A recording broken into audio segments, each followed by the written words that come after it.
Disrupting Japan, Episode 10. Welcome to Disrupting Japan, straight talk from Japan's most successful entrepreneurs. I'm Tim Romero, and thanks for listening. Today we sit down with Masanori Hashimoto of New Lab, a man I like to call the hardest working slacker in Fukuoka. No one works so hard to maintain a work-life balance. We'll talk a lot about some of the arts projects and the startup community that he's working so hard to build in Fukuoka. His company, New Lab, actually makes 3 different products, and it's best for me to quickly run through them now because we don't really give much of an introduction in the discussion itself. There's Kaku, which is his collaborative diagramming program. There's Backlog, which is the collaborative project management software. And there's TypeTalk, which is a multi-user collaborative chat. Those of you who know me know I have a soft spot in my heart for Fukuoka. And in fact, I think of all the startup communities in Japan, Fukuoka really is doing it right. To be sure, it's a small community. What is unique in Fukuoka is that it is the only startup community in Japan of any size that is really led by the founders themselves. In Tokyo, the community is largely led by the venture capitalists. In Osaka, it is still largely being led by government initiatives. And I think that perhaps you need a certain amount of distance from government and financial power in order to truly innovate. And I think what's happening in Fukuoka is that the government really does have very few resources to invest in startups. So they do what governments really do best. They shine a light on their activities. They'll make event space available as long as the community itself takes the initiative. And as a result, there is a disproportionate number of innovative startup companies coming out of Fukuoka these days. And the other thing I will say that I truly respect about Fukuoka, when startups from Osaka or, say, Sapporo get big, they tend to move to Tokyo. Fukuoka, however, tends to open a sales office in Tokyo, but keep the headquarters in Fukuoka. Now, we'll also talk about the event called Myojyowaraku that Masa is running. It's an event modeled after South by Southwest. It's more like South by Southeast Asia. And it is an incredible combination of technology and arts and music. And Japan overseas has a somewhat undeserved reputation as being uncreative. But if you have any time to visit the country and can attend an event like Myojyowaraku or a design fiesta in Tokyo, you will radically change your opinion. There is a real depth of creativity in Japan, but it often doesn't bubble up into the higher reaches. But still, there's wonderful arts festivals here. So, without further ado, let's sit down and meet Masa. So I'm sitting here with Masanori Hashimoto of New Lab. Thanks for sitting down with us, Masa. Oh, thank you. So New Lab makes collaboration tools. Yeah. Your collaborative diagramming, project management, and actually, rather than having me explain New Lab, it makes more sense for you to explain New Lab. Okay. Our company named New Lab, it provides 3 collaboration services. Backlog, it is project management tool, and another one is Kaku. It is diagramming tool. You can share drawing diagram in real time. Finally, we released chat tool called TypeTalk. It can create good collaboration on the TypeTalk with your coworkers and your friends. Now, what's interesting about New Lab, you have customers that are not just in Japan, they're all over the world. Yeah. So there are many project management tools available on the internet. There's many diagramming tools. So what is special about these tools that led to their popularity in Japan and abroad? What's unique about them? Kaku has users over the world, but backlog mainly Japan. Okay. But few users living outside of Japan. In Kaku, it has 1.5 million users now. 85% users from outside of Japan. So 85% outside of Japan? Yeah. Wow. Mainly US, next maybe Colombia. Colombia? Yes. That's interesting. How there has to be a story there. Yeah. Why Colombia? Oh, we don't know, but we have many users in Colombia. Okay. You started Nulabo without venture funding. Mm-hmm, yes. You started as a bootstrap company. Mm-hmm. So Nulab originally it was doing outsourced development for other companies, right? Yes. And if I recall, you made Backlog as a free tool. Mm-hmm. Yes. What made you decide to change into a product-focused company? And second, how did you change from giving away a free tool to making people pay for software? First question. We want to expand our brand. Customer work is not able to expand our brand. What do you mean you wanted to expand your brand? We want work like an artist.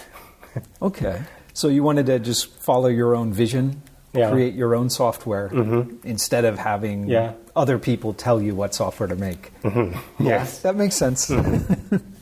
So Kaku's been your biggest overseas success. Yes, thank you. It sounds like all of your marketing has been organic. It's all social media, it's customer referrals, it's word of mouth. And so where are your major markets now? It's Japan, Colombia.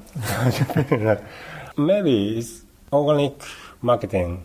First time, Life Hacker.com? Lifehacker? Yes. Yeah, I like that. Hacker.com mentioned our service, Kaku. Oh, okay. Yeah. We get many people from Lifehacker.com. Also, TechCrunch and Mashable. Next step, we launched Kaku for Chrome Store. For Chrome Store? Yeah. Ah, okay. Chrome Store brings many users to Kaku. And Kaku, just for our listeners, it's the collaborative diagramming and planning tool, right? Yeah. Yeah. So for a relatively small company, you have teams in a lot of different countries, don't you? Yeah. Well, where do you have staff? Well, you have offices in Japan and our head office in Fukuoka. Right. And many branches in Tokyo, Kyoto, Singapore, Taiwan, Vietnam, and recently we launched New York office. That's right, just a few weeks ago, right? Oh, yes. Well, congratulations on that. Thank you. Maybe 3 weeks ago. It seems like there's almost a conflict between growing organically and then going global.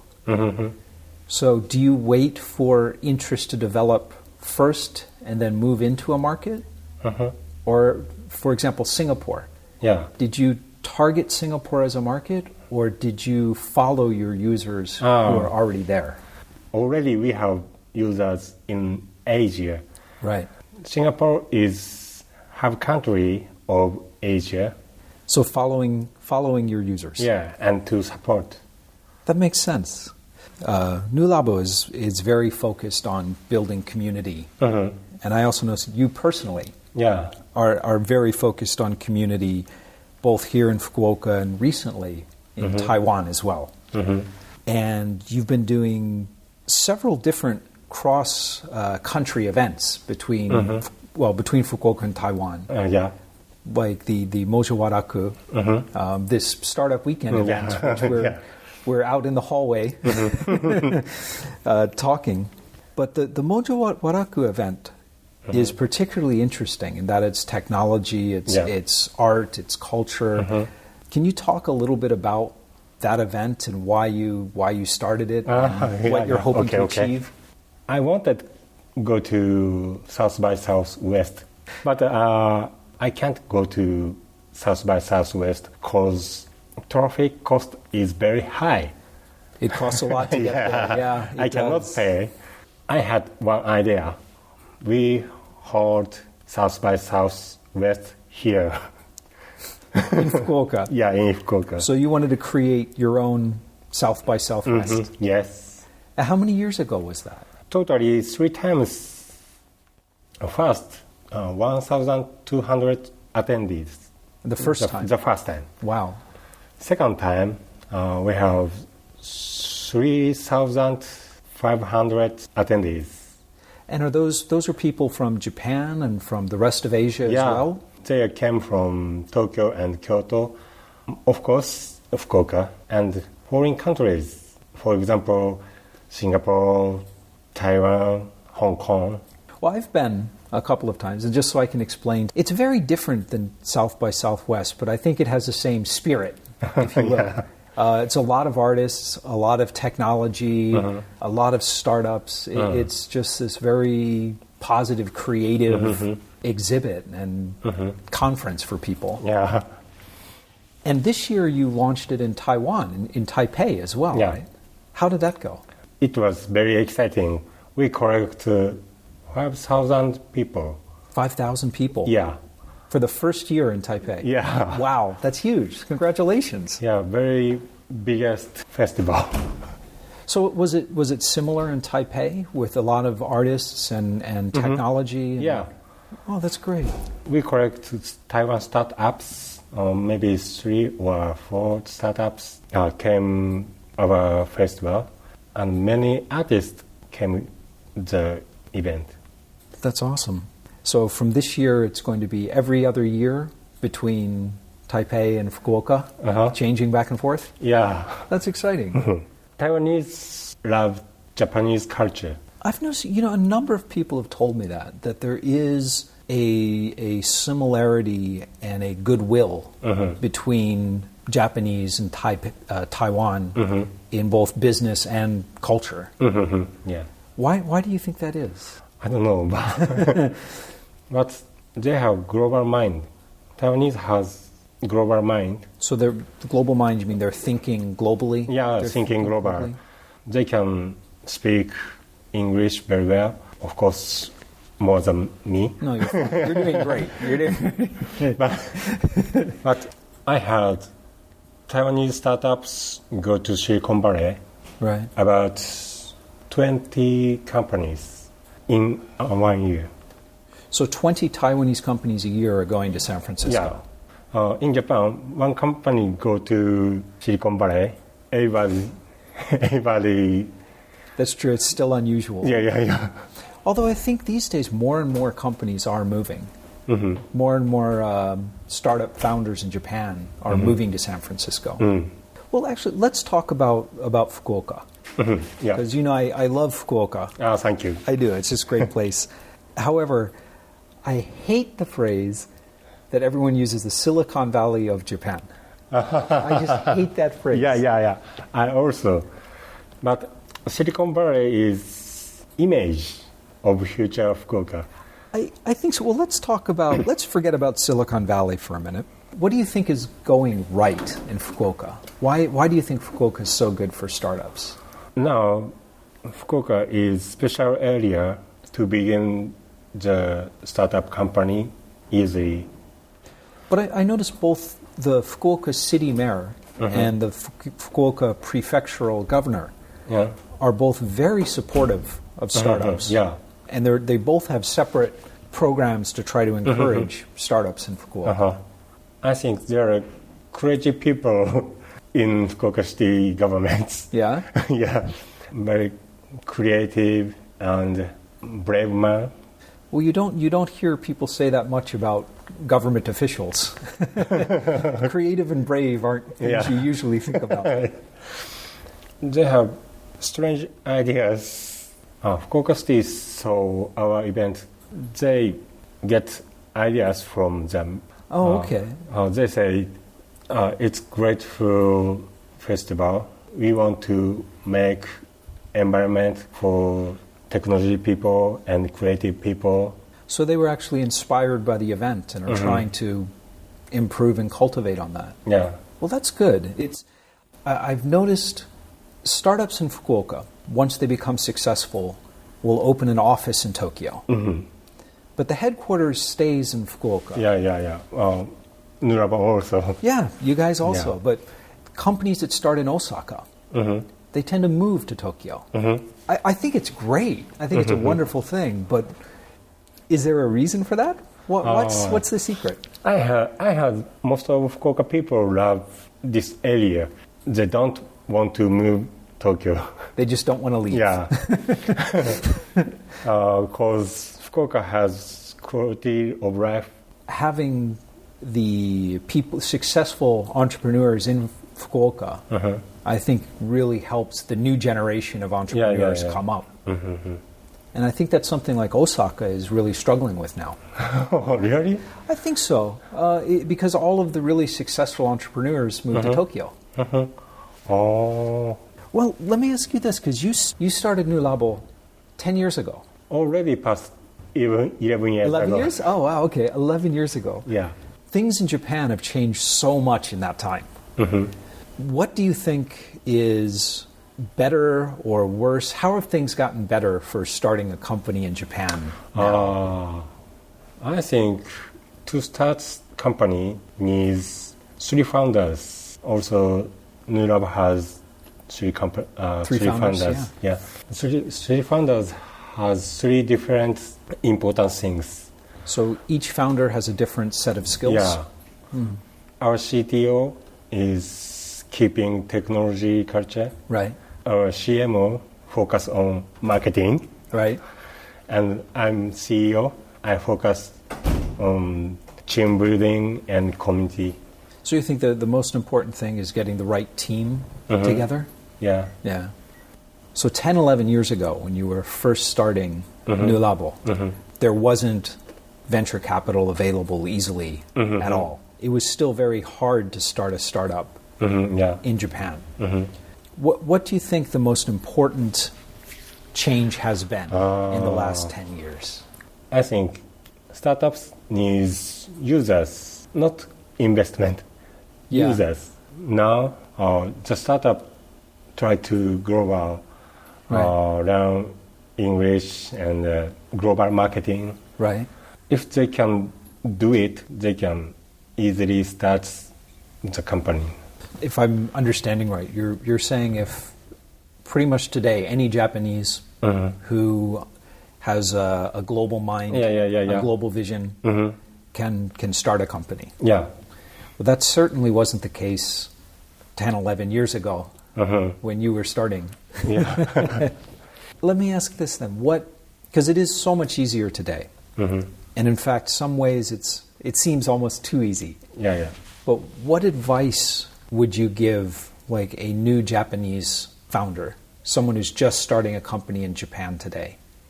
You go outside of Japan to talk foreign people, to meet foreign people, and you should to know different cultures, different people, and different.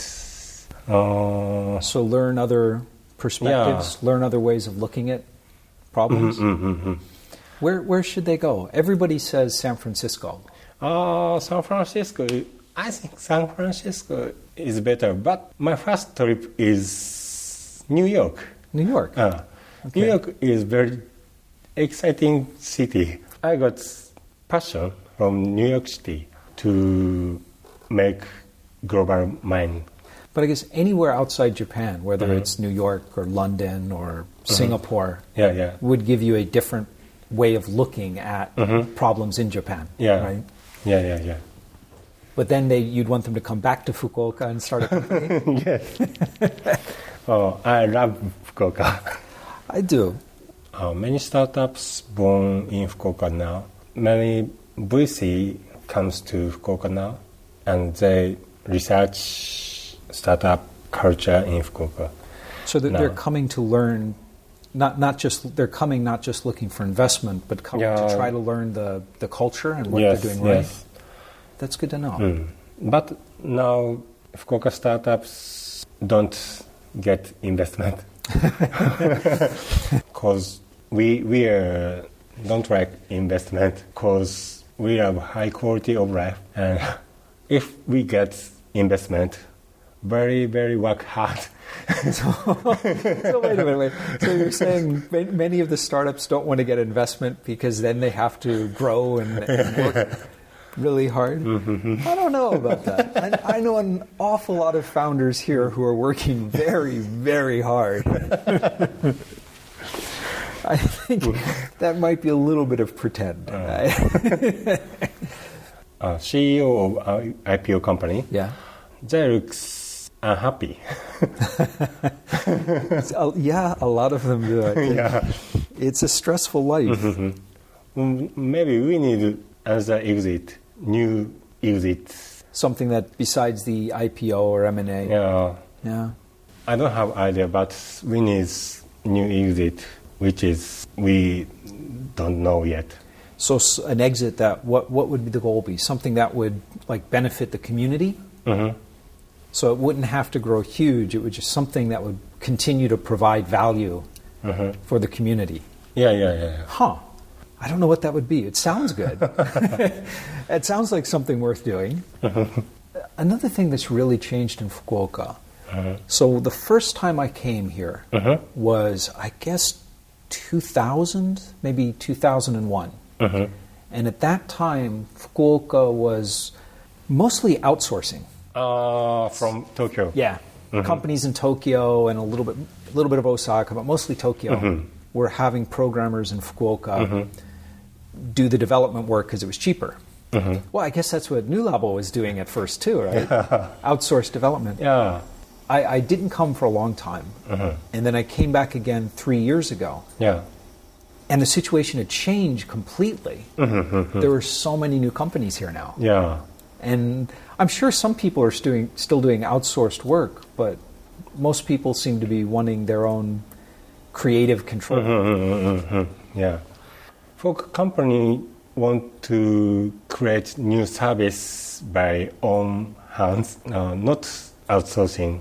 So it sounds like your ideal is a company that is creating something of value that's yours, that's your design, generating enough money to pay everyone, to grow and to keep building new things, but not necessarily IPOing or growing to the sky. So do you think a lot of founders in Fukuoka are starting companies with the goal of growing just big enough? Yeah. It sounds almost like building a company as a form of creativity, kind of art, just so you can continue building what you love. Things. Yeah. Do you think that's pretty common in Fukuoka? Do a lot of people start companies for that reason? Fukuoka still has startup movements, maybe from Myojyowaraku. Yeah. and we want friends, startup friends. So connecting different types of startups together? Yes. Collaboration again. Yes. I think diversity is very important thing for startups and make new services. When Tokyo people comes to Fukuoka, we talk about something and create ideas and hold our events. We will go to London in this month. We try to hold our event in London. Is that for the New Labo event, or is that for the Fukuoka? No, Fukuoka City. Fukuoka cities. Yes. Fukuoka really is, they do seem to be making a really big effort to collaborate and to network with other cities for startups. Because Fukuoka City also thinking diversity is most important things.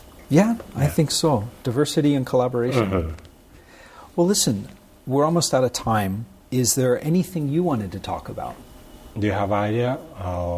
We get success more on the world. From Japan or from Japan? Yeah. Do you have an idea? Well, if you read my articles or listen to my podcast, you know I'm very optimistic about Japan. I think there's a lot of good going on here. And I think that also outside of Japan.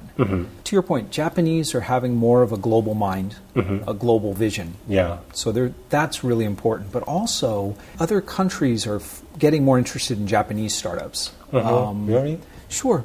There's VCs in London and San Francisco who are investing in Japan, where 10, 15 years ago, a lot of VCs would force the companies to move to their city before they'd invest.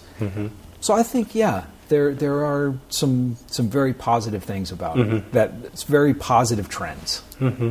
Well, what do you think? What's the one thing you think should change to help Japan become stronger for entrepreneurs? I think CEO of Japanese startups needs collaboration with other country people and inside country people. So mentors? Mentors also, but maybe hustler and super technical people. So it gets back to they need to have that team. But I guess that is kind of new in Japan, isn't it? Traditionally, the shacho, the president, was one person. Yes. And ran his company like a king. Yeah, king.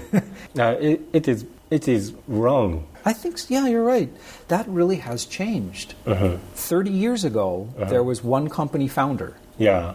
Yeah, these days a lot of companies it is 2, 3 people with skills working together to found a company. Founders, including me, need support to employees' work, find new ideas from employee works, and encourage the growing the service. So to actually listen to your employees, to get ideas from it. Yeah.